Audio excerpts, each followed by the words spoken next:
32 साल के समीर की सच्ची घटना पर आधारित है। उस रात वो अपने ऑफिस से घर जा रहा था। उस दिन उसकी एनिवर्सरी थी, पर उसे ऑफिस से निकलने में देरी हो गई थी। घर पर उसकी पत्नी रिशिमा उसका इंतजार कर रही थी, पर उसकी बाइक स्टार्ट ही नहीं हो रही थी। उसने सोचा कि बस आने का टाइम हो गया है, तो क्यों ना वो बस लेकर ही चला जाए। बस स्टैंड तक पहुंचते पहुंचते आसमान में गरज रहे बादल बरसने लगे और देखते ही देखते बहुत ही तेज बारिश होने लगी। समीर अपना सूटकेस अपने सर पर रखकर बस का इंतजार करने लगा। समीर के कपड़े बुरी तरह भीग रहे थे कि तभी उसके ऊपर बारिश की बूंदें गिरना बंद हो गईं। समीर ने अपने साइड में देखा तो एक आदमी अपनी छतरी के आधे हिस्से से समीर को भीगने से बचा रहा था। समीर को ये देखकर बहुत अच्छा लगा और वो उस आदमी को देखकर मुस्कुराने लगा। उस आदमी ने हाथों में ग्लव्स, आंखों पर एक काला चश्मा और सर पर एक काली हैट पहनी हुई थी। इसीलिए समीर को वो आदमी दिखने में थोड़ा अजीब लग रहा था। तभी वो आदमी समीर को देखकर कहने लगा, ये दुनिया कितनी अजीब है ना। कहीं बारिश है तो कहीं सूखा, कहीं जिंदगी है तो कहीं मौत। समीर के पास इस बात का कोई जवाब नहीं था। उसने बस मुस्कुराकर अपना सर हिला दिया। उसी समय समीर का फोन बज पड़ा।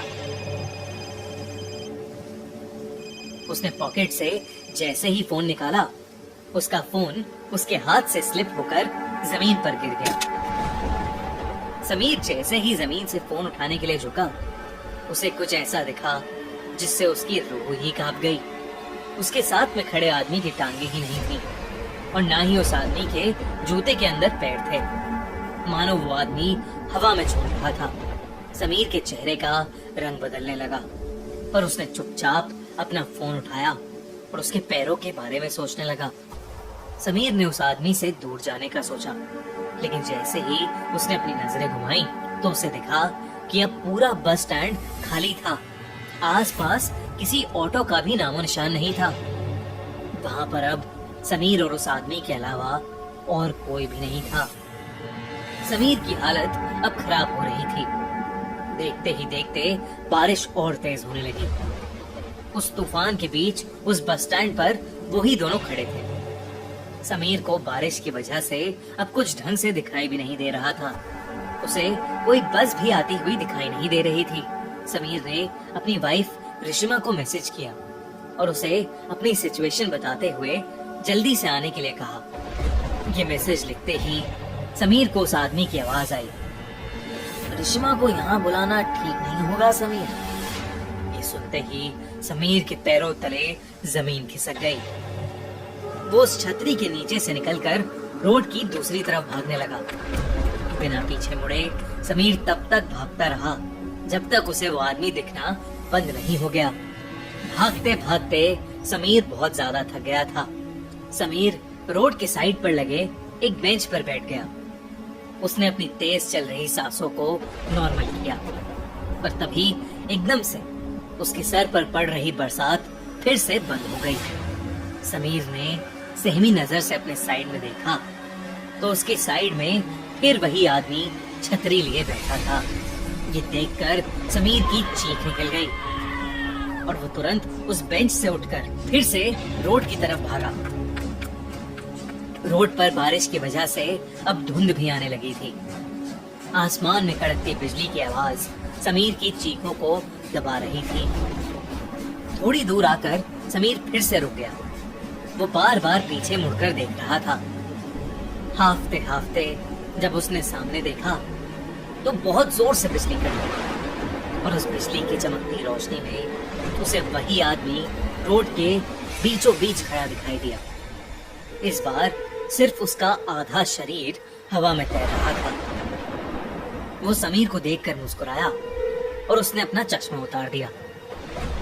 उस आदमी की आंखें पूरी तरह से काली पड़ी थीं और उसमें से खून बह रहा था। तभी समीर को पीछे से एक बस के हॉर्न की आवाज आई। समीर ने पीछे मुड़कर देखा तो पीछे से एक बस आ रही थी। अचानक ही बहुत सारे लोगों की भीड़ भी उस बस की तरफ आने लगी।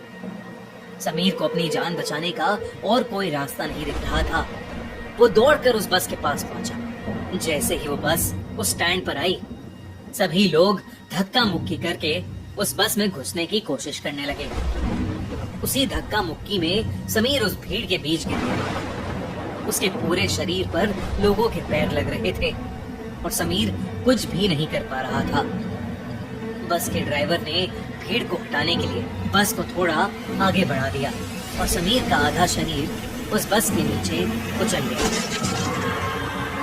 तड़पता हुआ समीर वहीं होश खो बैठा। तभी रिश्मा ऑटो से समीर की बताई हुई लोकेशन पर पहुंच गई। उसने समीर को रोड के बीच खून से लथपथ पड़ा देखा। उसके आसपास कोई भी नहीं था। रिश्मा समीर को जल्दी से हॉस्पिटल ले गई। समीर की जान तो बच गई, पर समीर ने अपने पैर हमेशा हमेशा के लिए खो दिए थे। वो अब फिर कभी भी चल नहीं सकता था। जब समीर ने अपने साथ हुई घटना बताई तो कोई भी समीर की बताई हुई बातों पर यकीन नहीं कर रहा था। पर जब रिश्मा ने उस बस स्टैंड से जुड़ी न्यूज रिपोर्ट्स को देखा तो उसके होश ही उड़ गए। रिश्मा ने देखा कि करीबन 10 साल पहले ऐसे ही एक केस में एक आदमी की मौत हुई थी और तब से लेकर आज तक हर साल मॉनसून के महीने में एक आदमी ऐसे ही हादसे का शिकार होता है। और पुलिस को बयान देते वक्त वो सभी एक अजीब सी काली आंखों वाले आदमी के बारे में बात करते हैं। रिश्मा समझ गई थी कि समीर भी उस काली आंखों वाले आदमी का शिकार हुआ है। कुछ ही सालों बाद डिप्रेशन के कारण समीर की मौत हो गई। अब रिश्मा हर साल मॉनसून के महीने में उस बस स्टैंड पर जाती है, इसी उम्मीद में कि उसकी मुलाकात उस काली आंखों वाले आदमी से हो जाए। रिश्मा को हमेशा लगता है शायद वो काली आंखों वाला आदमी भी ऐसे ही किसी भीड़ के नीचे आकर मर गया होगा और अब वो सबसे अपना बदला ले रहा हो। रिश्मा उससे ये पूछना चाहती थी कि वो ये सब क्यों कर रहा है, पर रिश्मा को वो आदमी आज तक कभी नहीं मिला और शायद कभी मिलेगा भी नहीं। पर आपको क्या लगता है, कौन था वो आदमी और उसने समीर को ही क्यों चुना?